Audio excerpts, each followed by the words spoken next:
ప్రభుత్వం ఏర్పడిన కొత్తలో డిసెంబర్ 20న సీఎం రేవంత్ రెడ్డి మా ప్రభుత్వ నిర్ణయాలు క్లారిటీగా చెప్పారని మంత్రి శ్రీధర్ బాబు తెలిపారు. హైడ్రా, మూసీ లాంటి కార్యక్రమాల గురించి చెప్పారన్నారు. పేద మధ్యతరగతి కుటుంబ అవసరాలు తెలుసుకొని అవి తీర్చడానికే ప్రభుత్వం ముందుకెళ్తుందన్నారు. మ్యారస్ హయాంలోనే మూసీ రివర్ డెవలప్మెంట్ 2017లో జీవో నెంబర్ 90 ద్వారా కార్పొరేషన్ ఏర్పాటు చేశారన్నారు. అక్రమ కట్టడాలు లెక్క తీయాలని, river bed buffer zone fix చేయాలని అందులో పేర్కొన్నారని మంత్రి శ్రీధర్ బాబు తెలిపారు. కొన్ని స్పష్టంగా చెప్పదలుచుకున్నాం. మూసీ నది ప్రక్షాళనకు సంబంధించి మీ అందరికీ కూడా మేము తెలియజేయదలుచుకున్నాం. వారు మర్చిపోయి ఉంటారు.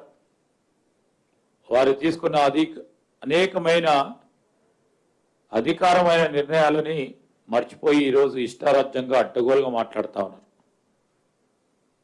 అసలు మూసీ నది ప్రక్షాళన ఎవడు చేయమన్నాడు? ఎందుకు చేయమన్నాడు? ఇది అవసరమా అని వారు మాట్లాడుతూ ఉన్నారు. మాట్లాడిన వారు ఒకసారి స్పష్టంగా మేము చెప్పిన కొన్ని అంశాల విషయంలో 2017 ఈరోజు 2017లో Musi river front development corporation ఏర్పాటు చేయటం జరిగింది. 2017లో ఉన్న ప్రభుత్వం ఎవరిది? మీ బీఆర్ఎస్ పార్టీ ప్రభుత్వం. ఎందుకు ఏర్పాటు చేశామని చెప్పారంటే దీంట్లో ఒక స్పెషల్ పర్పస్ వెహికల్ ని ఏర్పాటు చేస్తా ఉన్నాం. మూసీ నదికి సంబంధించి కాలుష్యం దాంట్లో భారీ ఎత్తున ఉంది. కాలుష్య నివారణ చేయాలి. దానికి తోడు ఒక రివర్ ఫ్రంట్ ను డెవలప్ చేయాలని GOMS 90 MAUD 25వ తారీఖు 3వ నెలలో 2017లో ఈ Musi river front development corporation చేయటం జరిగింది.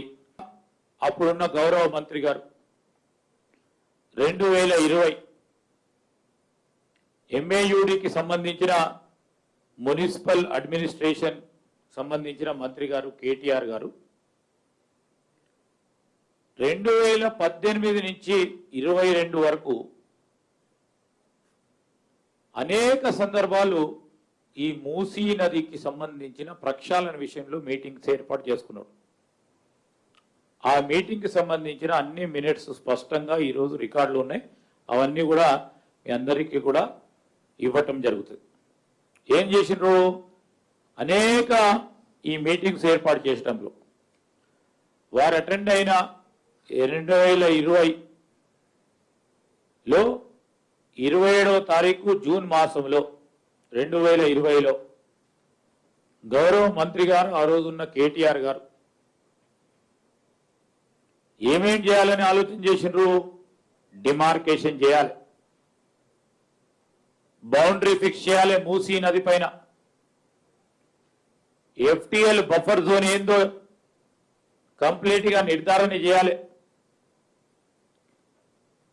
మాస్టర్ ప్లాన్ ని కూడా పూర్తి స్థాయిలో నిర్మాణం చేయాలని జిల్లా కలెక్టర్స్ కి, హైదరాబాద్, రంగారెడ్డి, మెడ్చల్ కి ఈ ఒక ఆదేశాలు ఇవ్వటం జరిగింది. రాజకీయంగా ఏ అంశం దొరుకుతలేదు. ఒక పక్షాన ప్రభుత్వం అన్ని పనులు చేస్తూ ఉంది, ఒకటి తర్వాత ఒకటి. పేదలకు కానీ నగరవాసులకు కానీ ప్రధానంగా మూసీ నది అంటే మనకు ఒక గొప్ప చరిత్ర ఉన్న నది.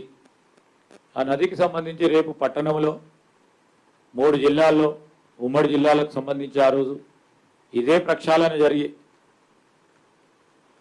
మంచి నీటిని తాగే అవకాశం ఉండి మంచి గాలిని పీల్చే అవకాశం ఉంటే ప్రజలు వాళ్ళని ఎవరిని కూడా చూడరు. కాంగ్రెస్ పార్టీ చేసింది వీరికే పేరు వస్తుంది, రేపు పొద్దున దీన్ని ఎట్లయినా ఆపు చేయాలని ఒక ప్రయత్నం జరుగుతుంది. 100 కోట్లు అవుతుందా, 50 కోట్లు అవుతుందా, 150 కోట్లు అవుతుందా, 1000 కోట్లు అవుతుందా, 50,000 కోట్లు అవుతుందా, 1,00,000 కోట్లు అవుతుందా అని నిర్ధారణ వారంతటే వారు వచ్చి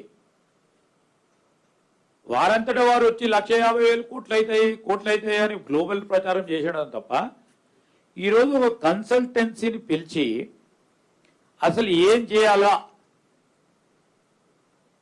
మంచినీటికి సంబంధించి ఎన్ని సీవరేజ్ ప్లాంట్లు కట్టాలా, లింకేజీలు ఏ విధంగా చేయాలి, సీవరేజ్ లైన్లు ఏ విధంగా చేయాలా, స్ట్రాంగ్ వాటర్ నెట్వర్క్ని ఏ విధంగా నిర్మాణం చేయాలి, ట్రంక్ అండ్ ఇంటర్సెప్టర్ నెట్వర్క్స్ని ఏ విధంగా చేయాలి, అదేవిధంగా ఈరోజు బ్రిడ్జెస్ కానీ ఎక్స్ప్రెస్ హైవేలు కానీ పార్క్స్ కానీ స్పోర్ట్స్ ఫెసిలిటీస్ కానీ ఇక్కడే ఒక RFP ఇప్పుడే ఇచ్చింది. అసలు ఇంకేం